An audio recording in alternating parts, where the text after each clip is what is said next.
friends, good morning. Welcome to Morning Coffee with Genesis. I'm your intrepid host, Teresa, with Mustard Seed Faith Grows channel. You can also find me on Facebook. I have a page called The Mustard Seed. There's probably more than one page called it, but mine has the back, it's not the profile photo, it's the background photo. There's a group of people looking over like a balcony type. We're actually on top of the Capitol doing a pro-life event.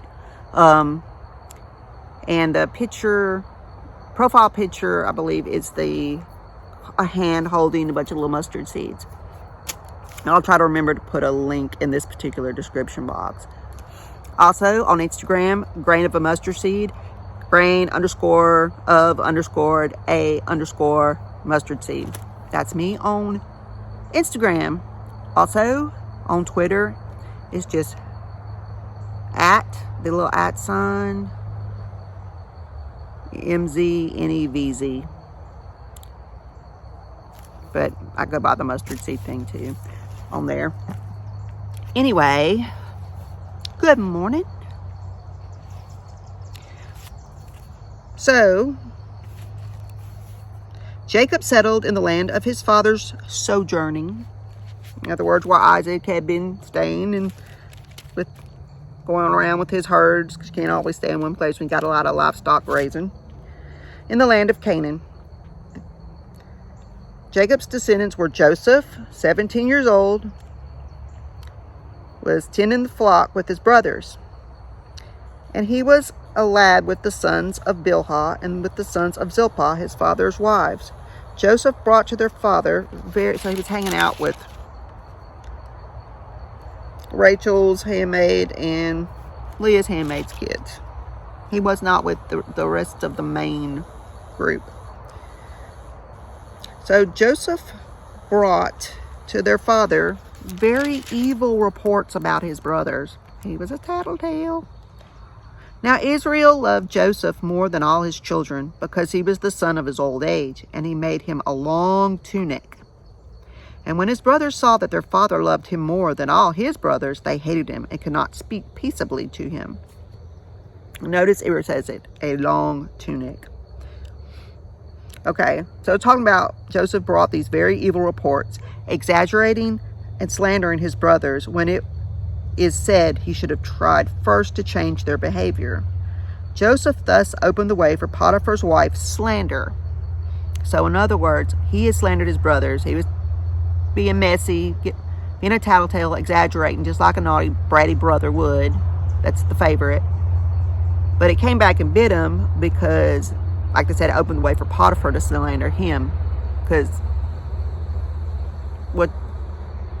it came back to him in that way. Jacob was 91 when Joseph was born. Now, this garment, because notice it said he made him a long garment. Now, you drop down to the notation. This garment, traditionally translated coat of many colors, is literally a long tunic and was actually more like a poncho, going from wrist to wrist and down to the ground, similar to the prayer shawl, which went wrist to wrist but came only to the knees. The phrase many colors is not in the Hebrew, but is in both the Septuagint, the Greek version, and the Vulgate, the Latin version. But this is written from the original Hebrew, so it was not many colors. Tamar wore a light garment, 2 and 2 Samuel. No parent should show favoritism. This is another notation. No parent should show favoritism this way, but the Lord may well have caused it in this case, because it was a necessity for Joseph's important Egyptian assignment. The garment translated tunic did not resemble the Greek and Roman tunics. This garment became the prayer shawl and is described in Deuteronomy as a blanket. And Joseph dreamed a dream, and he told this dream to his brothers, and they hated him even more. It was like, oh, this brat, they all hate him. And he said to them, listen now to this dream which I dreamed. For behold, we were binding sheaves in the field, and then my sheaf rose and also stood upright. Then behold, your sheaves stood all around and paid homage to my sheaf. And his brothers said to him, will you indeed reign over us? Or will you indeed have dominion over us? And they hated him yet the more for his dreams and for his words. And he dreamed yet another dream, and told it to his brothers, and said, behold, I've dreamed another dream. The sun and the moon and the 11 stars paid homage to me. And he told his father and his brothers, and his father rebuked him and said to him, what is this dream that you've dreamed? Will I and your mother and your brothers indeed come to bow down ourselves to you, to the earth? And his brothers envied him, but his father kept the saying in his heart. So his dad thought this, but he must have not have spoke it directly out loud in front of his brothers. It says here down below, telling about these dreams was not wise in human terms, but it was God's plan.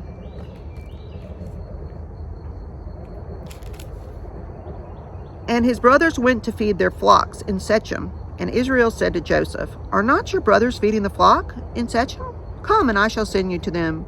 And he said, here I am. And he told him, please go see whether it be well with your brothers and the flock, and bring me the word and let me know what's going on.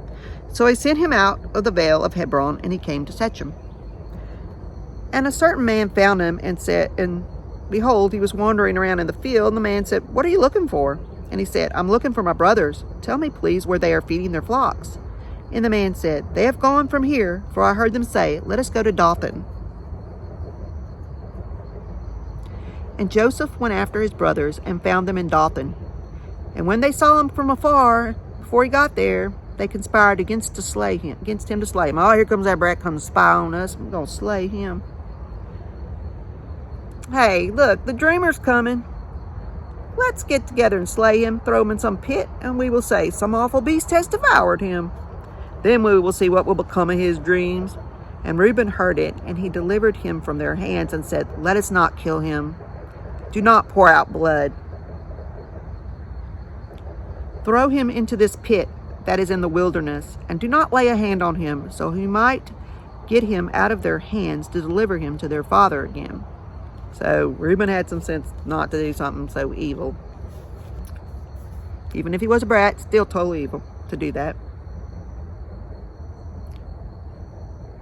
And it was when Joseph had come to his brothers that they stripped Joseph of his tunic, his long tunic that was on him. And they took him and put him in a pit. And the pit was empty with no water in it. So like a dry well.